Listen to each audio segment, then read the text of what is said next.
ஒரு நிமிடம் ஒரு மருத்துவம். நிறைய பேருக்கு பாடி ஹீட் ஆகுதுங்க, கண் எரியுது, பாடி ஹீட்னால எனக்கு தலைமுடி உதிருது, இந்த மாதிரி எல்லாம் நிறைய சிம்டம்ஸ் சொல்றீங்க இல்லையா? சிம்பிளா ஒரே ஒரு சொல்யூஷன் சொல்றேன். நான் உங்கள் டாக்டர் நித்யா, சித்த மருத்துவர்.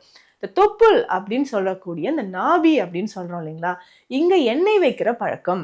ஸோ எண்ணெய் வைக்கிறதுனால என்னென்னங்க நடக்குது? சாதாரணமாக தொப்புள் அப்படின்னு சொல்றது குழந்தை உருவாகிறதுல இருந்து, தாய் வயிற்றில் கருவாக உருவாகும் போதே தாய்க்கும் குழந்தைக்கும் இருக்கக்கூடிய ஒரு கனெக்ஷன்.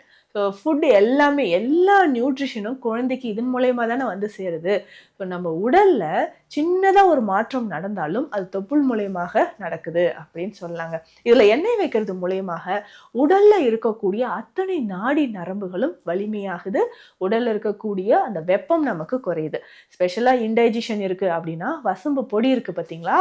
இந்த வசம்பு பொடியும் கொஞ்சம் பெருங்காயம் சேர்த்து வெந்நீர் விட்டு கலந்து தொப்புள்ள பத்து போடுவாங்க. குழந்தைகளுக்கு இது செய்யலாம், பெரியவர்களுக்கும் இது செய்யலாங்க.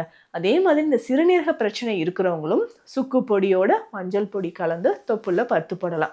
இந்த மாதிரி ஒவ்வொரு நோய்க்குமே இந்த தொப்புள்ள சில மருந்துகளை வைப்பதன் மூலமும் அந்த நோய் கொஞ்சம் கொஞ்சமாக குணமாகுது. ஸோ இரவு நேரத்தில் நல்லெண்ணெய் ஒரு 3-4 துளிகள் தொப்புள்ள வச்சுட்டே வரும்போது அதிகமான உடல் உஷ்ணம் உங்களுக்கு குறைய ஆரம்பிக்கும். இந்த மாதிரி பயனுள்ள மருத்துவ தகவல்களுக்கு நம்ம பேஜை ஃபாலோ பண்ணுங்க. நன்றி.